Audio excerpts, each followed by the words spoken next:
আসসালামু আলাইকুম ও রহমতুল্লাহ। সুপ্রিয় দর্শক শ্রোতা, আজকে আমরা জানব ফেরেশতা ও তিন লোকের কাহিনী। হযরত আবু হুরায়রা রাদিয়াল্লাহু আনহু এর বরাতে এই হাদিসটির বর্ণনা আছে, তিনি নবী করিম সাল্লাল্লাহু আলাইহি ওয়াসাল্লাম এর কাছে নিচের ঘটনাটি শুনেছেন। বনী ইসরাইল সম্প্রদায়ের তিনজন লোক ছিলেন, একজন কুষ্ঠরোগী, একজন টাকমাথা ও একজন অন্ধ। আল্লাহ এই তিনজনকে পরীক্ষা করার ইচ্ছা করলেন। তিনি তাদের কাছে একজন ফেরেশতা পাঠালেন। প্রথমে কুষ্ঠরোগীর কাছে ফেরেশতা এসে বললেন, তোমার কাছে সবচেয়ে বেশি প্রিয় জিনিস কোনটি? সে বলল, উত্তম গায়ের রং আর ভালো ত্বক। আমার শরীরে এই রোগ যেন নিরাময় হয়ে যায়, এর কারণে লোকেরা আমাকে ঘৃণা করে। ফেরেশতা তখন তার শরীরে হাত ভোলালেন, তার রোগ সেরে গেল, তার গায়ে সুন্দর রং দেওয়া হলো। ফেরেশতা এবার তাকে প্রশ্ন করলেন, তোমার কাছে প্রিয় জিনিস কোনটি? সে বলল, উট। তখন তাকে গর্ভবতী মাদি উট দিয়ে ফেরেশতা বললেন, আল্লাহ তোমাকে এতে বরকত দিন।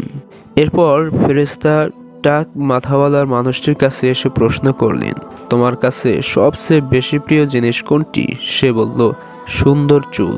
আমার এই ব্যাধি যেন সেরে যায়। ফেরেশতা তার শরীরে হাত ভোলালে তার ব্যাধি সেরে যায়, তাকে দান করা হয় সুন্দর চুল।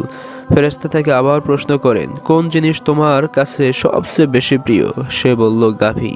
তখন তাকে গর্ভবতী একটি গাভী দেওয়া হলো। ফেরেশতা বললেন, আল্লাহ তোমাকে এতে বরকত দিন। এরপর ফেরেশতা অন্ধের কাছে গিয়ে বললেন, তোমার কাছে কোন জিনিস সবচেয়ে প্রিয়? সে বলল, আল্লাহ আমাকে দৃষ্টিশক্তি ফিরিয়ে দিক, যাতে আমি দেখতে পারি।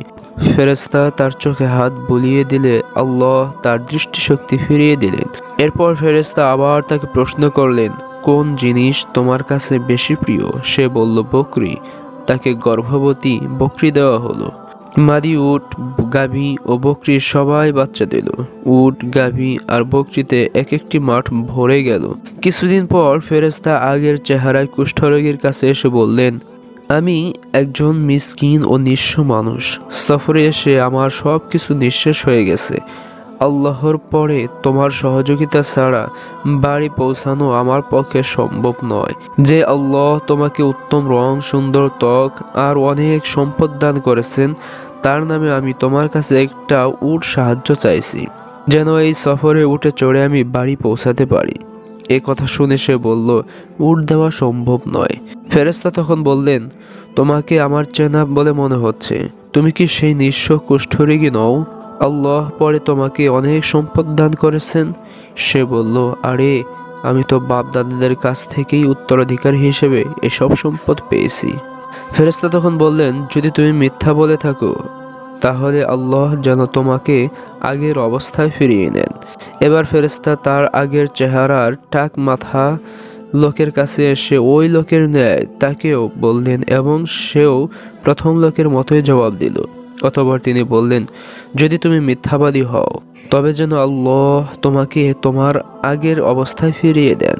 এরপর ফেরেশতা তার আগের আকৃতিতে অন্ধ লোকের কাছে এসে বলল, আমি একজন নিঃস্ব মুসাফির ব্যক্তি। আমার সফরের যাবতীয় সম্বল নিঃশেষ হয়ে গেছে। আল্লাহ ও তোমার সহযোগিতা ছাড়া আজ বাড়ি পৌঁছানো আমার পক্ষে অসম্ভব।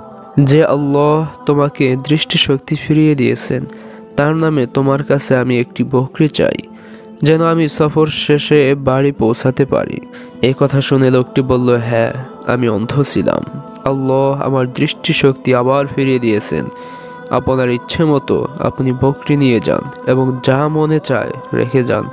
আল্লাহর শপথ, আজ আল্লাহর নামে আপনি যা নেবেন এ বিষয়ে আমি আপনাকে বাধা দেব না। অতঃপর ফেরেশতা বললেন, তুমি তোমার সম্পদ রেখে দাও। তোমাদের তিনজনের পরীক্ষা হলো। আল্লাহ তোমার প্রতি সন্তুষ্ট এবং তোমার অন্য দুইজনের প্রতি অসন্তুষ্ট হয়েছেন। সুপ্রিয় দর্শক শ্রোতা, ভিডিওটি কেমন লাগলো অবশ্যই কমেন্ট বক্সে জানাবেন। লাইক করবেন, শেয়ার করবেন। ফেসবুক থেকে দেখে থাকলে অবশ্যই পেজটিকে ফলো করবেন। ইউটিউব থেকে দেখে থাকলে অবশ্যই একটি সাবস্ক্রাইব করে আমাদের সাথেই থাকবেন। আসসালামু আলাইকুম ওয়া রাহমাতুল্লাহ।